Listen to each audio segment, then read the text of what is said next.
네, 반갑습니다. 서진영입니다.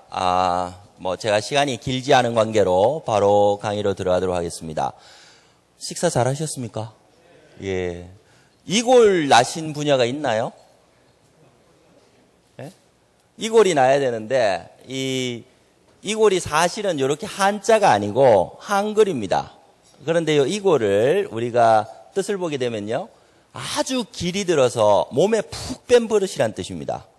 여기 이제 한글의 정인데, 요 이골이 나도록 해야 되는 일이 있습니다. 그 두 가지가 바로 잘 아시는, 죄송합니다. 너무 뭔가? 예. 이청득심, 황골탈태. 듣고 보니까 대충 한자는 읽으시겠죠? 늘 쓰는 말입니다. 이게 무슨 뜻인지 같이 보도록 하겠습니다. 저는 KBS 1라디오에서 라디오 시사고전 진행하고 있습니다. 서진영이고요. 예. 말은 멋있게 경영철학자라고 지었습니다. 철학하시는 분들 굉장히 많은데 저는 경영에 관한 철학을 하는 사람입니다. 요거는 넘어가도록 하겠습니다. 예. 먼저 이부터 볼까요? 귀자입니다. 귀는 이청득심이라고 이야기합니다. 기업과 조직을 이끄는 리더가 내부의 소통, 외부의 경쟁력을 높이기 위해서 가장 먼저 해야 될 행동이 바로 이청득심입니다. 무슨 뜻이냐? 여기는 써이고요. 들음으로써 마음을 얻는다라는 뜻입니다. 예. 경청하면, 이게 죄송합니다. 너무 멀어서 그런지 경청하면 상대의 마음을 얻을 수 있다라는 게 이청득심인데 무슨 뜻인지 조금 더 보겠습니다. 득심이라 그러면 마음을 얻는데요. 누구의 마음을 얻어야 될까요? 사실 그대 마음을 얻을 수 있으면 뭔 짓인들 못하겠습니까? 그죠? 그런데 여기 나오는 득심은 첫 번째는 기업과 조직 구성원의 마음입니다. 두 번째는 고객의 마음이죠. 요게 먼저인 게 중요합니다. 조직 구성원의 마음을 얻어야 고객의 마음을 얻을 수 있습니다. 그럼 어떻게 얻을 수 있는가? 여기서는 가장 중요한 게 경청이라고 합니다.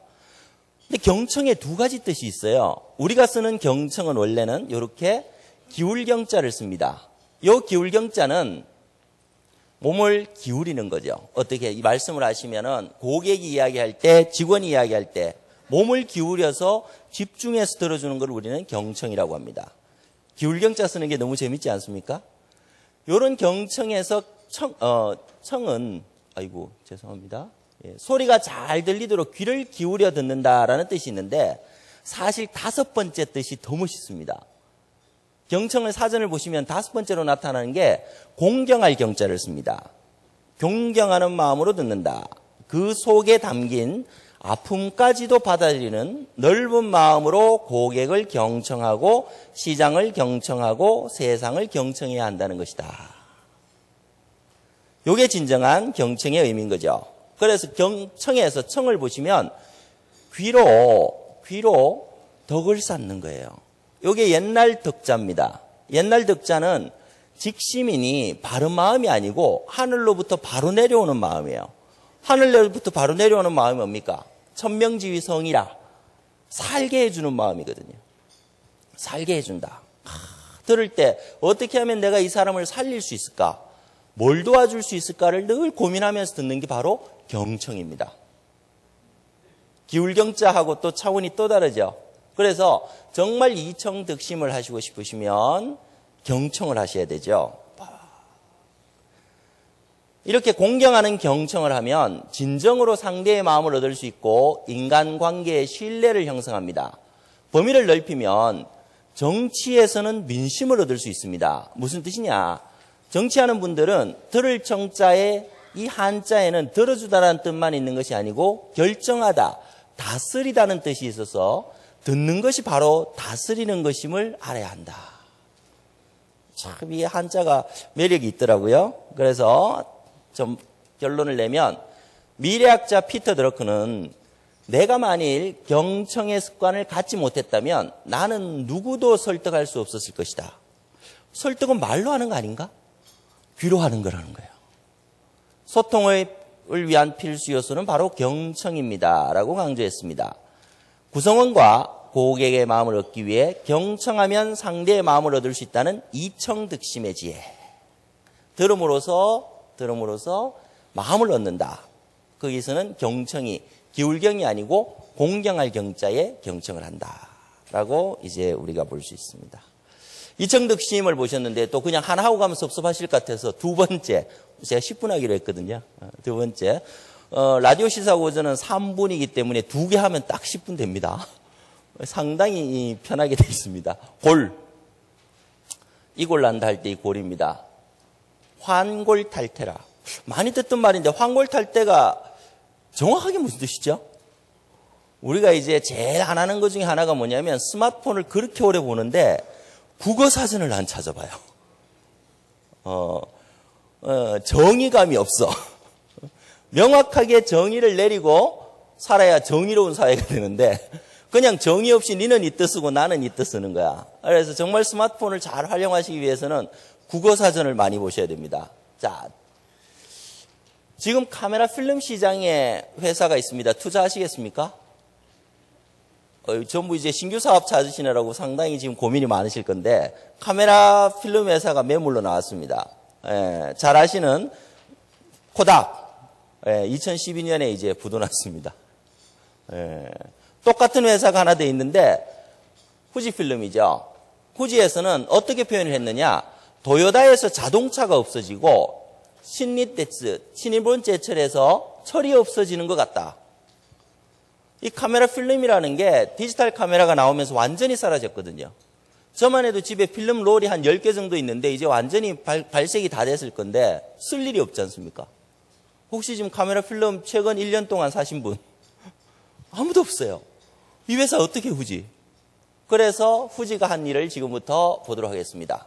같은 필름을 하던 1934년부터 했으니까요. 오히려 더 오래된 회사입니다.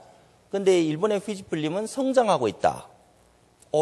필름 사업을 재해석함으로써 환골탈태에 성공했다. 그 이야기 같이 보겠습니다. 환은 바꿀 환입니다. 뼈를 바꿔버려요.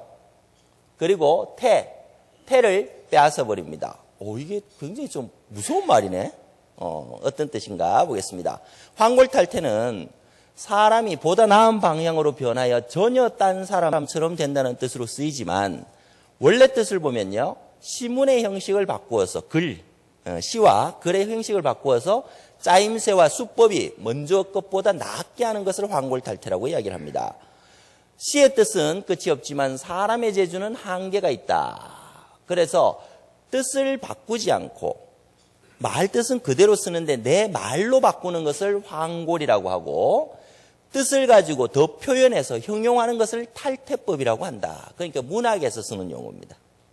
이게 지금은 이제 그 바깥에서 경영학 용어로도 쓰이는 거죠. 이게 승려 해용의 냉제야화에 나오는 이야기입니다. 그러니까 환골은 원래는 도가에서 영단을 먹어 보통 사람의 뼈를 성골로 만드는 걸 말하고요. 탈태는 시상이 마치 어머니의 태내야에 있는 것처럼 그 태를 자기 것으로 작성하여 시적 경지로 승화시키는 것을 탈태라고 한다. 이게 왜 중요하냐? 요걸 잘 알려면요. 고인의 시를 많이 읽고 전해 내려오는 자료를 많이 수집해서 섭렵해야 하며 항상 작구를 다듬으라. 경영학 용어로 바꿔보겠습니다. 우리 지금 잘 사는 환골탈태를 하기 위해서는 사례를 많이 읽고 다른 회사들은 어떻게 하고 있는지, 선진 회사들은 어떻게 하고 있는지, 지금 완전히 망했다고 생각하는 카메라 필름 회사인 후지필름은 어떻게 했는지를 잘 읽고 전에 내려오는 자료를 많이 수집하여 관계되는 자료들, 우리 회사와 관계된 것들은 어떤 것들이 있는지를 계속 공부하시면서 항상 회사를 관리해 나가야 된다. 항상 회사를 혁신해 나가야 된다라고 볼 수 있는 거죠. 이렇게 꾸준하게 하지 않으면 모방 표절이 될 수밖에 없다. 내 걸로 만들기 위해서는 환골탈태를 해야 된다는 뜻인데요. 왜 후지필름을 살린 것이 환골탈태일까? 대표적인 사업 하나만 보시면요. 이게 뭐냐면 필름의 원료가 콜라겐입니다. 콜라겐 요즘 더 잘 알지 않습니까? 원래 필름에 이게 강광막 막 이렇게 필름이 한꺼번에 노출 안 되도록 발라주는 그 약이에요. 그 콜라겐을 가지고는 당연히 안티에이징 화장품이 나오죠. 우리는 계속 멀리서만 새로운 신규 사업을 찾으려고 그러는데 후지는